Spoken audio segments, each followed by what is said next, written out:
Regular listeners will know I like to open every interview I record for this podcast with the same question for every guest.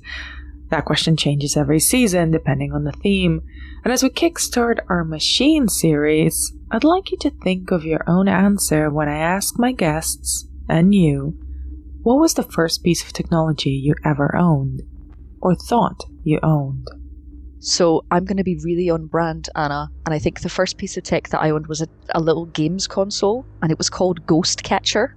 And it was I'm making a shape right now with my with my fingers, where I'm making a triangle out of my two hands, because that was exactly the thing. It was this little triangle, and it only had two buttons, and you played a little character that was going back and forth between two cliff edges that had ghosts dropping off them, and you just needed to catch them. Those dulcet Scottish tones belong to Louise Blaine, friend of the podcast and creative lead at Blumhouse Games. I think I might be too old for this question. So when I kind of first started using computers, it was, my dad's work laptop, and he would bring it home and put it on the kitchen table, and we would do like the dial-up thing with all the horrible noises.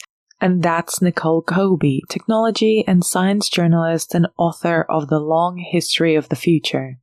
Much like Nicole, my first interaction with a computer was my dad bringing home a laptop, an enormous brick of a thing that was just Word and a skiing game, which at the time seemed amazing to me. And we eventually got like an actual home computer, and it had its like own room in the basement. Like, it was such a special item. You had to go to the special room to use the internet, which is, it just sounds hilarious now. It is, but it's also familiar. When my family got their first home computer, it had to sit in the guest bedroom. That's when I first got connected to the internet, the dial-up kind, with that terrible triggering sound.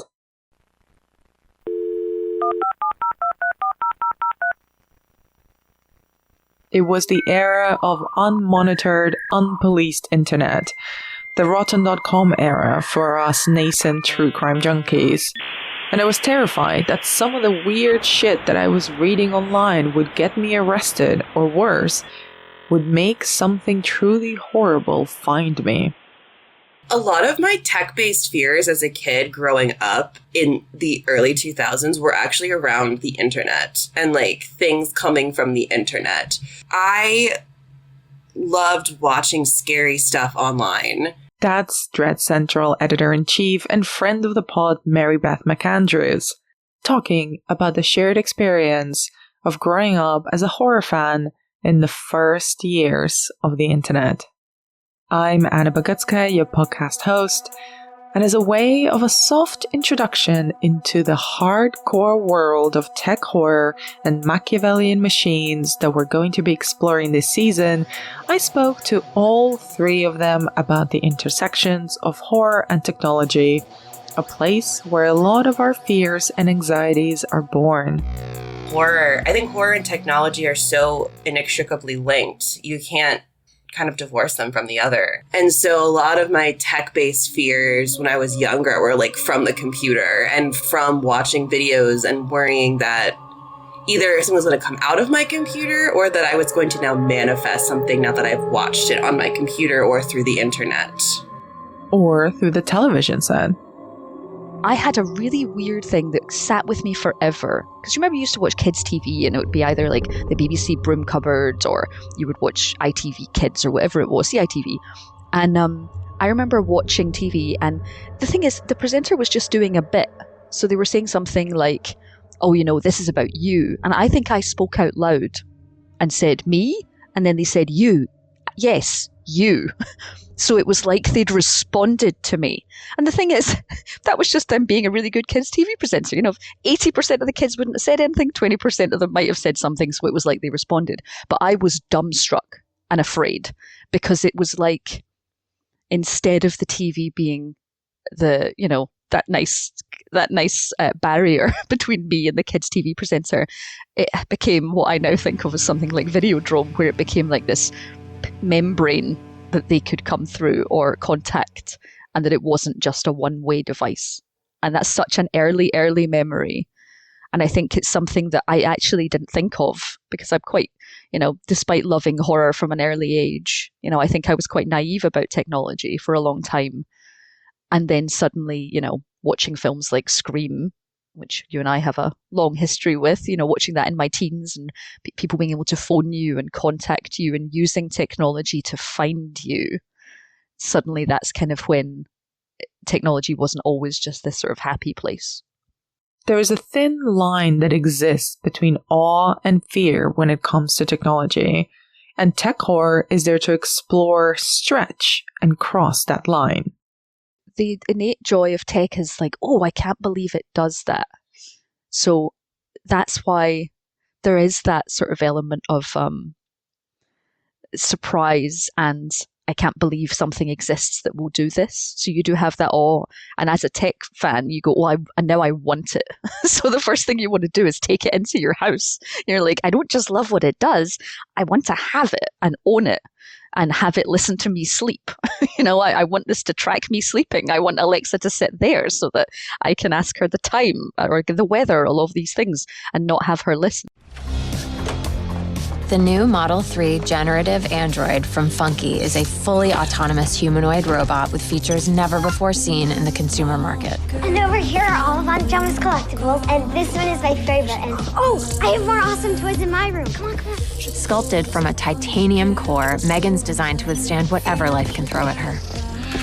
She comes equipped with an A17 Bionic Fusion chip and can be fully customized through 6 different silicone skin pigmentations. I think it's a very thin line, and I don't think it takes much for that to be crossed. Even emotionally, when Alexa, you talk to Alexa and then she says something back to you about, oh, I could do this for you. Do you want me to do that? It's like, no, I don't. I would have asked you. Stop taking, I don't want you to I don't want any extra help. That's quite enough. So it's like they try and take a step forward and you're like, no, stay back. I just wanted the weather. And I think that's interesting on a day-to-day basis. When any tech asks you an additional question and you say no, that's the line where horror exists. Because what if they said, I don't want you to say no, or I'm not listening to you? And that's where the horror steps in. Megan, if you have data requests, you have to engage with the protocols. I don't have a framework to speak with Katie on the subject of death. Yes, I know. We're looking into it. Gathering auxiliary internet data on death. I meant at a later point. Calculating its vector representation. Death is the end of life. Total and permanent cessation of all vital functions. Yes, but let's not make a big deal out of it. Everything dies. Will I die? And that is why I will never have an Alexa. Because I'm very afraid that Alexa will say, you have a problem with delegating. I'm going to do it anyway. You do, Anna. There are several key moments in the historical intersection between horror and tech that we're going to be exploring. First, of course, there's Frankenstein, and the long tale of Mary Shelley's novel, which deals with a hubristic scientist who creates life out of nothing, or more specifically, out of dead parts. It's moving. It's alive. It's alive. It's moving. It's alive. Oh, it's alive. It's alive. It's alive. It's alive. Oh, in the name of God. Now I know what it feels like to be God. The influence of both Shelley's novel and its myriad adaptations, including James Whale's 1931 film Frankenstein, can be seen or felt in pretty much all tech that came since then. The story has been reinvented in so many ways as technology itself evolves. Instead of dead body parts, we create humanoid robots like the androids in Blade Runner or Ex Machina, or the hosts in Westworld. Or we conjure up a being out of pieces of information to create a super being or super serial killer like in Virtuosity. I'm not even making that one up. That's a real movie. We'll cover it. It's insane. Structured gel. I had to get away from circuitry. I needed something that could arrange and rearrange on a molecular level, but keep its form when required. Holding for memories, shifting for thoughts. This is your hardware? Wetware. But no matter what shape the creature takes, the story is always the same. We create technology we think we can own, and do not know how to operate when it discovers that it has a will of its own. Then there was the fear of nuclear war. After the nuclear weapons entered the scene and the devastating effects of the atomic bombings of Hiroshima and Nagasaki, there was a wave of films, both American but especially Japanese, that explored the social, cultural, and technological after effects of nuclear disaster. Enter giant monsters. Pat, if these monsters got started as a result of the first atomic bomb in 1945, what about all the others that have been exploded since then? I don't know. Nobody knows, Robert. When man entered the atomic age, he opened a door into a new world. What we'll eventually find in that new world, nobody can predict.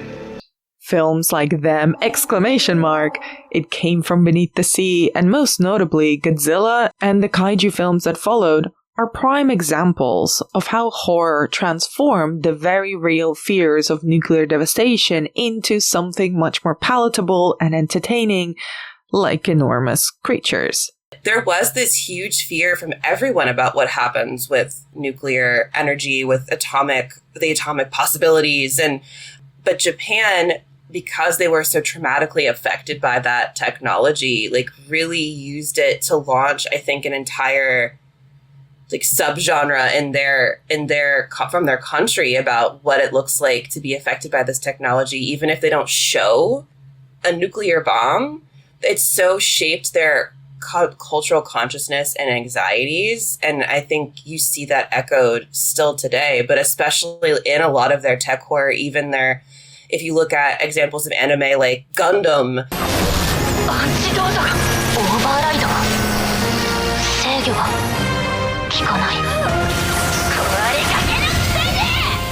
You know, that's about tech, and it's not necessarily, you wouldn't necessarily think about nuclear war, but there's this entire generation of kids who are now affected by growing up in the wake of the nuclear holocaust, and not nuclear holocaust, but nuclear bombing, and what does it mean to to live in that generation after. And a lot of their anime, I think, reflects those generational fears as well. So it's not just the fear of the bomb, it's also these really existential fears that come from that as well, that I think still echo through media today. Technology getting out of control is a big source of the fear in tech horror, and no purer expression of that exists than the nuclear bomb.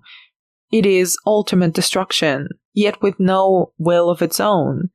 It's a destructive will of man in technological form.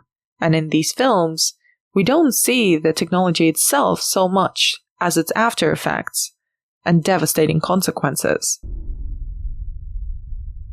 The arrival of television, and not long after that, the internet and smartphones, created new fears, new imagery, and new techno boogeymen. The key difference being that this was tech that we readily welcomed into our homes and surrounded ourselves with. In the 90s and then the 2000s, with found footage, we started kind of having that relationship to the camera and more awareness of the camera. And then I feel like every movie in the 2000s is just about tech.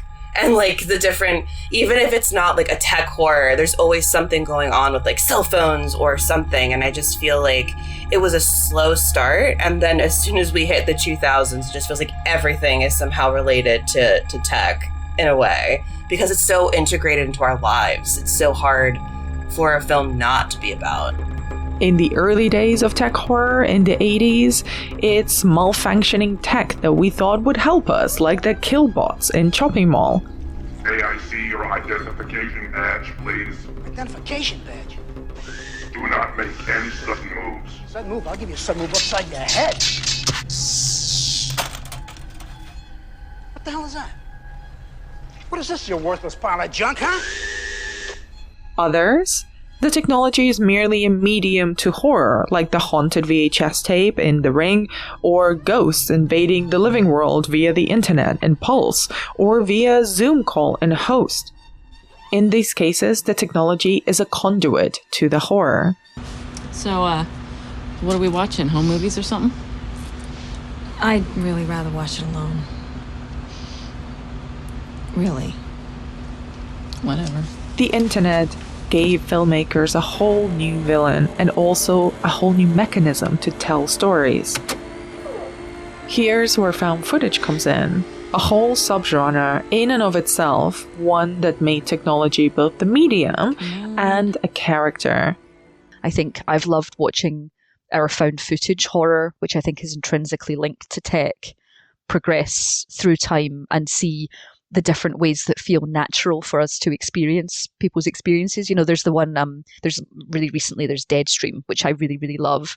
And one of the joys I have of Deadstream as a tech nerd is not just the fact that he's streaming and he's talking to his fans, etc., and trying to get out of being disgraced. It's when he's placing individual cameras in each room, and it's adding to like a little, it's like adding to a little cluster so you can see all the different rooms. So he puts up the camera, and I get this sort of satisfaction of, ooh, now we have another angle.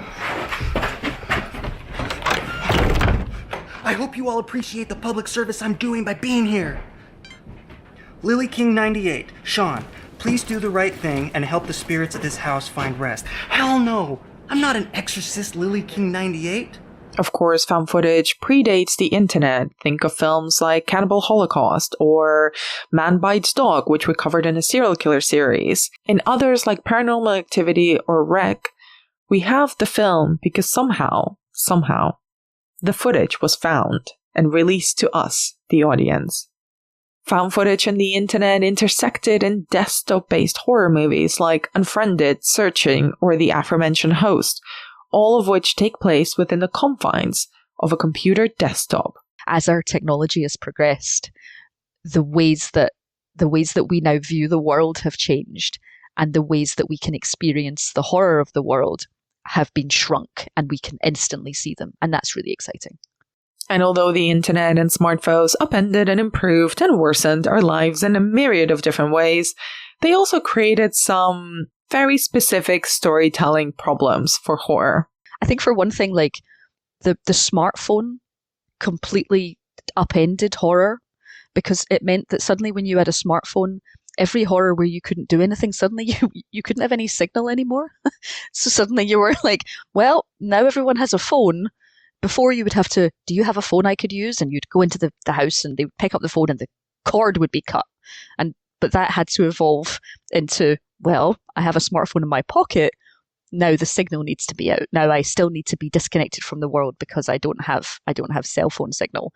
And I also think phones have changed horror because they've given us all a torch or a flashlight in America. So that's completely changed everything. I mean, the idea of like, oh, I'm walking around in the dark. No, I'm sorry. I just have to press this button on my phone and I will illuminate this.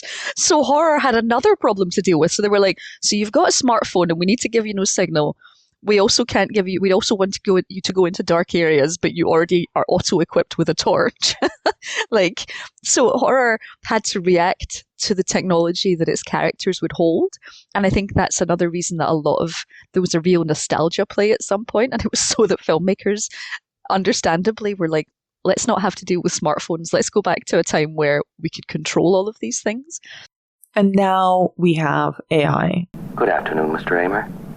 Everything is going extremely well. Let me put it this way, Mr. Raymer. The 9000 series is the most reliable computer ever made. No 9000 computer has ever made a mistake or distorted information.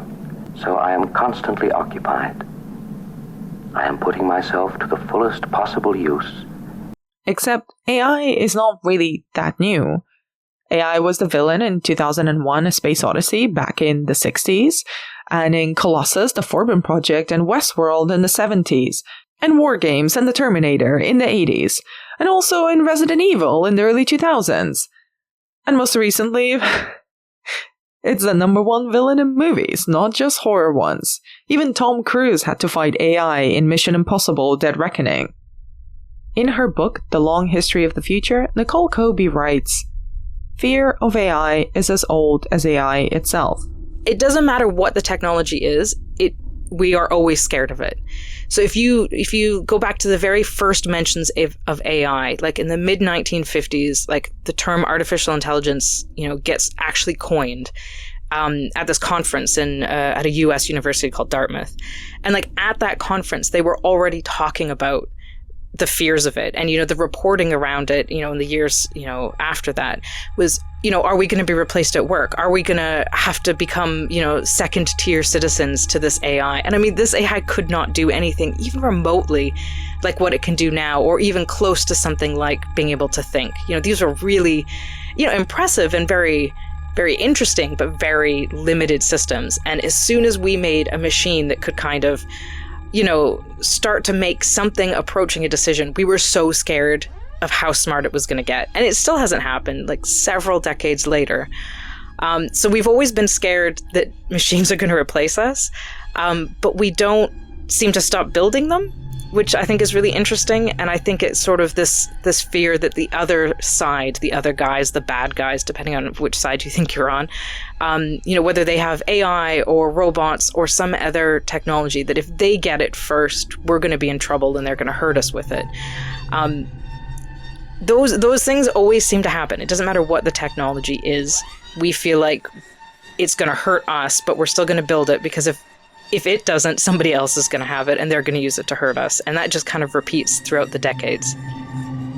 The technology might change, but the fears around it don't. Fears that machines are going to take our jobs go back to like the Industrial Revolution. Fears of the impact on, technologies on our children and how they grow up go back to like even books. Like the ready availability of books was seen as a concern, that children were going to turn into these little bookish, horrible creatures. And that was seen as like a bad thing. Can you imagine thinking kids could possibly read too much? And then we did the same thing with TV, and we're doing the same thing with smartphones. And it's not as though there aren't downsides to these things, but whenever something's new, we just get so anxious about the impact of it. And I think it's because we have such wild imaginations. We can imagine, all of these horrors happening to us. I'm not sure we ever really get it right, and I'm not sure we're very good at seeing what's really going to happen. But yeah, I mean, we unquestionably, whenever something is new, our reaction is fear, and technology is inherently about new things. So it's something that every time we innovate, every time we come up with something new, people are scared of it, like just instantly. While they have remained the same, the shapes that they take have evolved. So obviously, watching TV, watching videos, now experiencing the internet or having a smartphone or doing any of these things, those are just the new methods for technology turning on us. And that's that. So we've remained the same. Technology is updated, and it's just getting smarter at the ways to annihilate us. And our horror movies have evolved to reflect that. Instead of indestructible robots that land out of nowhere on our planet, we readily welcome them into our homes to do our laundry, our shopping, take care of our children, or even keep us company. That essentially our fear of technology is still, I think the reflection of something like, say, Terminator, where the technology turns on you, and see also, very on brand, something like M3GAN. I do think there are some of these threads that very much stay the same. And then I think there are other films, that horror films that kind of push that online edge. Like I'm thinking about like We're All Going to the World's Fair. So, you want to join the internet's scariest online horror game. We can't be held responsible for what you become. All you have to do to get started is take the challenge. That horror is very gentle because it's kind of plugged into the world of YouTube, and how emotional connections, she's so lonely, and the only emotional connections are YouTube soothing to sleep. I mean, that's real sort of dystopian horror there. So I do think that there's much more nuanced understandings of internet culture and the way that it isolates us and creates, we're just sitting, you're just sitting there surrounded by tech. I'm sitting 5,000 miles away, also surrounded by 3 different screens. And while that can connect us, I think it can isolate us as well. And I think something like We're All Going to the World's Fair was tremendously good at that in a very unnerving, dreamlike way. These fears of these bigger, grander fears that we see in earlier phases of tech horror, I think now are interpreted as much more sinister and much more insidious, because we're more willing to welcome them into our homes, because they are so much more, they feel more ubiquitous than they used to. And so what does that look like when this tech is so ubiquitous, and what happens when it backfires? I feel like a lot of tech now isn't just like evil robot, but it's more like what happens when the tech that we've become so dependent on revolts against us. And I think that is so scary because, like, I think about that a lot. Like, I literally depend on my computer and my phone for literally everything. What happens when they go rogue? And that is, like, I think the scariest thing now, because what do we do without tech? We're so dependent on it today. And then there's games. That's what's really interesting. There's obviously the cinematic adaptations of video games like the aforementioned Resident Evil, which kickstarted a whole franchise across film and TV. There's video games used as a character or a villain themselves, like the horror game in 1994's Brain Scan, which invades the real world. But outside of these more straightforward approaches, it's how games scare you that's most intriguing. Now, I'm absolutely not the best person to talk about this, but Louise is. Game storytelling and the way that the games can scare you are in sort of myriad forms. But I do think that the way that technology especially intersects with gaming horror is when a horror game understands it's a horror game and very gently or fully breaks the fourth wall. And that's a very interesting sort of technology intersection.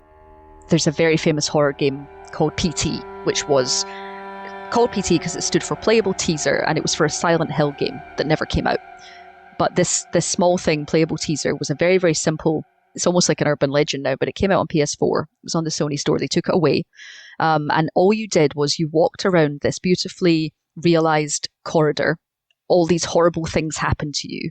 There was something was coming out of the bathroom, or there was this horrible shape that you had to walk towards. So you really had to push yourself around because it was very much a one-directional, almost sort of ghost train-like horror experience.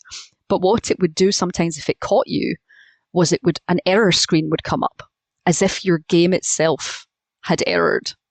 So you didn't know whether you died or whether your game was broken or what was happening. And I think when a game can kind of push the line and say, we know you're playing a game, but what if we push that further? And I think that's very interesting. When something scares you that way, there's it wasn't a horror game, but it was a Batman game that when you interacted with the Scarecrow, would literally pretend that it had broken your console because it would sneak into your head. And it's things like that where suddenly you think, people are being too smart. There's too many layers to this. This is amazing. So I think gaming can scare you just in its, in the existence of walking down a corridor and seeing things that you don't want to see. Or gaming can scare you because it says, we know that you're playing a console and we're going to mess with you because you trusted this technology. And the first example, a very early example of that was Metal Gear Solid on the original PlayStation. There was a character called Psycho Mantis who could read minds. And he would read your memory card. And he would read, if you had any other Konami games, which was the publisher of Metal Gear Solid, he would comment specifically on those games because those games were in your memory card. But it was like he could see into your brain because he knew what you played. And I think when a game plays you back, that's when it really interesting sort of that kind of bleed between trust and tech and horror and gaming all kind of merge into this where you really maybe sometimes just want to put the controller down. I don't like that at all, Louise. This is why I can't play games. Games are perhaps the most clear, most interactive expression of this, but I think it's also the crux of what makes tech horror so fascinating and so scary.